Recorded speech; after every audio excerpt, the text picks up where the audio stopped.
Salut toi. Mercure reprend aujourd'hui le mouvement direct. Tu es d'accord avec moi qu'il fallait absolument que je vienne t'en parler un tout petit peu? Notamment que ça fait un moment que je suis, ça fait quoi, une semaine que je suis absente de mes réseaux et que je n'en ai pas du tout parlé, ni de ça, ni du climat qui l'entoure. Du coup, je me suis dit aujourd'hui, je vais passer faire un coucou aux filles. Je vais leur parler de la reprise du mouvement direct de Mercure et de, disons, le climat qui entoure tout ça et vers où on marche. Donc je vous parle un tout petit peu de Mercure qui reprend aujourd'hui même son mouvement direct. On sait déjà tous, enfin tous les astrologues et vous un peu parce que vous vous intéressez, que Mercure n'est pas, aucune planète n'est au top de sa forme le jour où elle reprend le mouvement direct. Les planètes restent dans un état que l'on appelle stationnaire. On les voit comme si elles faisaient du surplace pendant plusieurs jours. Plus la planète elle est lente, plus elle prend du temps à être stationnaire.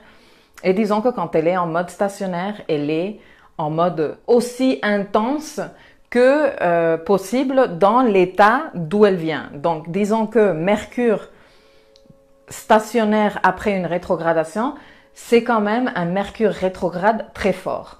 Donc, ces jours-ci, encore plus de difficultés pour communiquer, encore plus de préparation pour communiquer, double vérifier les emails qu'on envoie, voilà, ces choses-là, parce que Mercure a encore plus de capacité d'introspection également. La reprise directe de Mercure, qu'est-ce que ça implique? Eh bien, ça implique que toutes les affaires qui étaient un peu en attente, en révision, et toi tu me diras, mais quelles affaires? Bon, ben, les affaires qui sont en rapport avec le Scorpion et les affaires qui sont en rapport avec la maison où se trouve le Scorpion pour toi dans ta roue. Si ça se trouve, ces affaires ont été en attente. Moi, j'espère que ça a été le cas parce que le transit rétrograde de Mercure te permet comme de les réviser et disons qu'elles reprennent maintenant. Tu as, disons, carte blanche, j'espère qu'on dit ça comme ça, carte blanche pour commencer à agir, prendre des décisions et prendre un cours de route.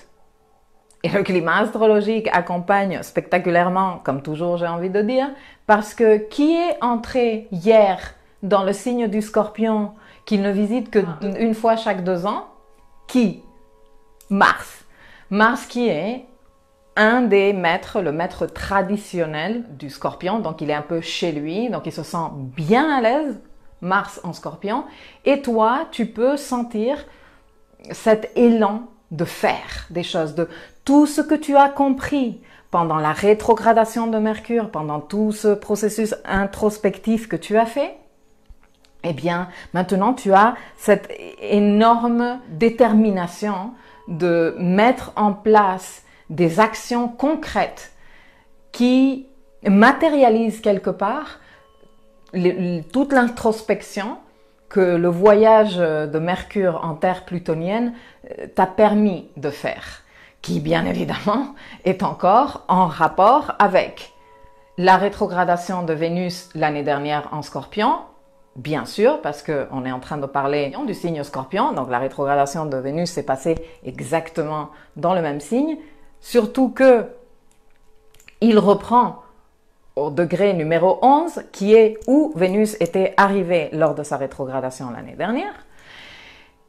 Et clin d'œil aussi, de par les contacts qu'il a, ce Mercure qu'il a eu au long de la semaine prochaine et qu'il va re-avoir d'ici début décembre, avec les 3 personnages principaux de cette rétrogradation, qui sont quand même des personnages principaux du grand contexte astral 2019 et pour 2 d'entre eux aussi 2020. Je vais vous expliquer qui c'est. Donc Neptune avec qui il y avait eu toute une histoire, un swing entre Mercure et Neptune lors de la rétrogradation de Mercure en Mars, en Poisson. Donc cette connexion au rêve, à cette chose que l'on veut accomplir, qui nous appelle au plus profond de nous et qui nous inspire. Et les connexions à Pluton et à Saturne qui parle de pouvoir personnel, de responsabilité, de se responsabiliser, de donner un cadre matériel à l'accomplissement de cet appel de l'âme que représente Neptune. En même temps, et ça fait partie du contexte astral, le Soleil a contacté Pluton la semaine dernière dans ce même aspect de sextile. Et quand le Soleil contacte une planète, en fait, ce qui se passe, c'est que notre énergie vitale se présente. C'est comme si nous nous présentons pour ça. Je me présente pour mon pouvoir personnel. C'est ça ce que dit un contact entre le Soleil, un contact fluide, entre le Soleil et Pluton. Ce qui est, vous êtes d'accord, complètement en phase avec ce que Mercure est allé approfondir et investiguer dans le signe du Scorpion, parce que le signe du Scorpion est le signe du pouvoir personnel, où se cache notre pouvoir personnel. Très bien. Donc, ce cycle, juste pour rappel, aboutit en janvier 2020, quand, au cours de la fameuse conjonction que l'on attend tous avec impatience entre Saturne et Pluton, qui va encore faire partie du grand contexte astral 2020.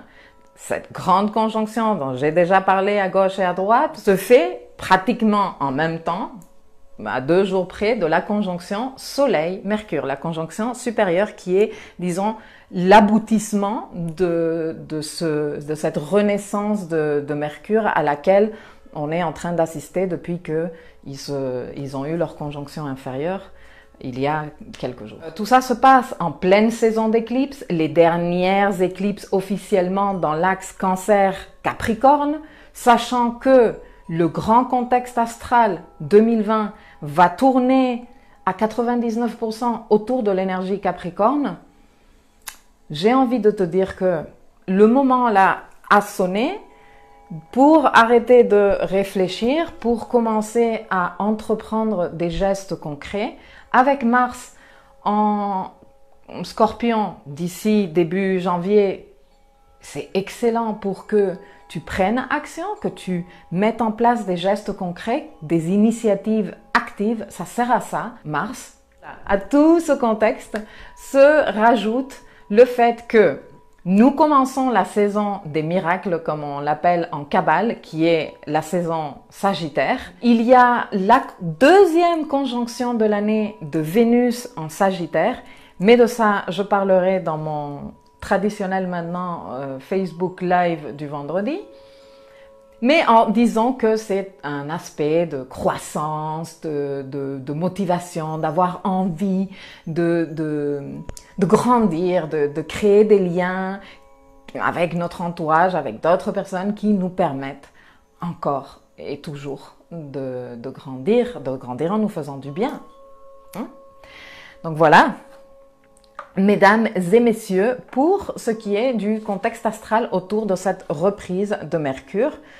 Je ne veux pas non plus enflammer ici tout le monde de « Ah mon Dieu, il faut que je fasse, il faut que je fasse ». Mais bon, je pense que vous avez suffisamment d'informations déjà pour savoir quelle est cette échéance dans le Capricorne en 2020 et quelles sont toutes ces choses-là que vous pourriez commencer déjà à entreprendre.